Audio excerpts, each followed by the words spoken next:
Hi, Randy Allman here again, and thanks for joining us for the last step, step 5 of our 5 steps to building a spectacular website. In the last video we learned about how to promote your website and really drive people to it. And today we're going to talk about optimization. So by this point you've gone through, you've got your website, people are at it, you want to figure out, could I have done anything better? So the first question here looks and says, did you meet your goals? If you remember way back in step 1, we set some goals for the website. We figured out what do we want it to do. This is the stage at which you want to ask, am I beating my goals? Am I meeting them, or am I not? And in any case, there's probably something you can be doing better. So we'll talk about a couple ways that you can figure out what you can be doing better. The first is to get customer feedback.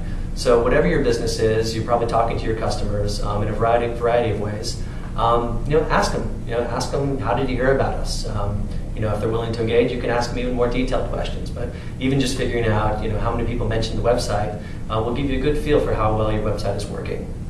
Beyond just the customer feedback, we can look at more structured ways of testing, measuring, and changing.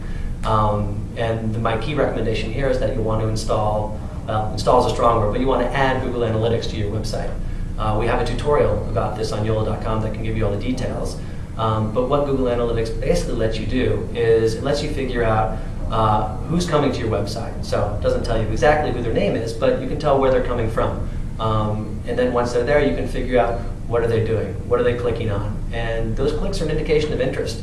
If you find that everyone's clicking on your menu tab and it's hidden way off in some strange corner of the website, you may want to bring that up and make it more prominent.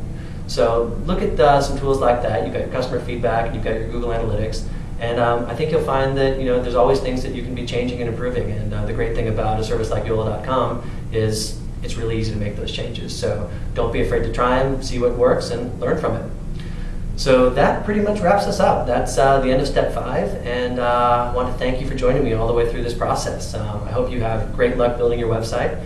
And in the interest of feedback, we'd love to hear what else you'd like to hear from us and what we could do better. So you can email us at feedback@yola.com or leave a comment on this video. Thanks for joining us.